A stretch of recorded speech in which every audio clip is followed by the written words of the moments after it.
In Chief of War Episode 4, the tension truly begins to burn, both literally and figuratively, when Kiani finds himself in the bustling port city of Zamboanga, consumed by one goal: finding his missing friend, Tony.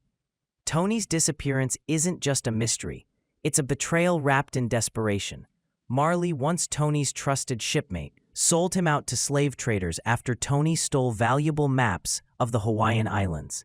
Those maps, carrying the promise of new routes and new fortunes, became Tony's undoing. As Kiani searches through the narrow streets and dimly lit corners of Zamboanga, he stumbles upon a sight that shakes him to his core.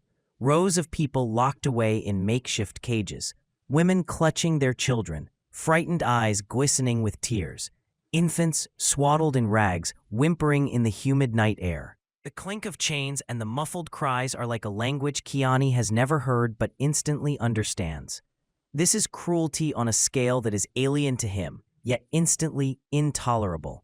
His instinct is immediate: free them.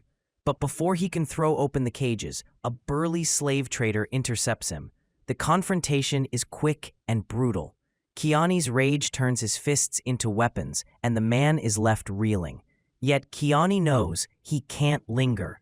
His outburst sparks chaos, and soon the Spanish soldiers are alerted. The city begins to stir like a hornet's nest that has just been struck, and a manhunt for him is underway.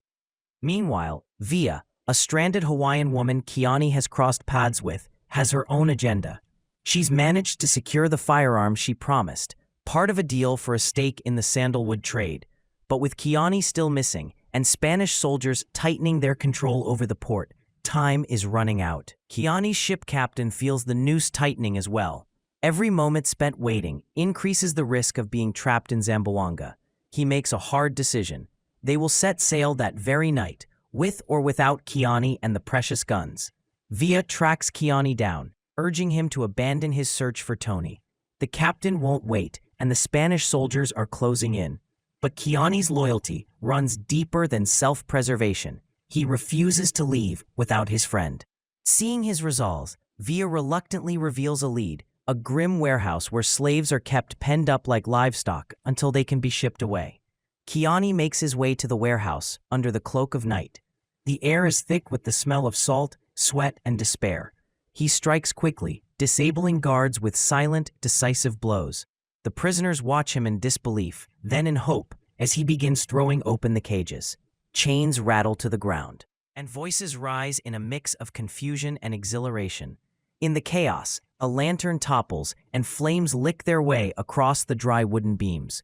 Within moments, the building is ablaze, smoke billowing into the night sky.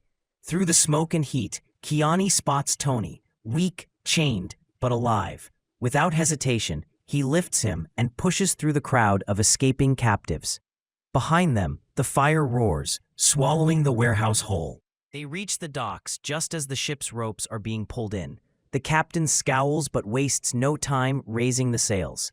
As they drift away from the port, the city behind them flickers with an eerie glow.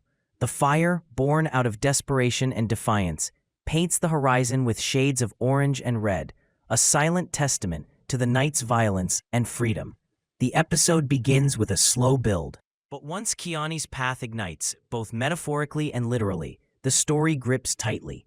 The subplot involving Namake and Kupuahi's romance lingers in the background, slowing the pace at times. It feels like a thread waiting for its moment, perhaps destined to play a more pivotal role in episodes yet to come. But for now, Zamboanga burns, and Kiani sails away, scarred, but with his friend at his side.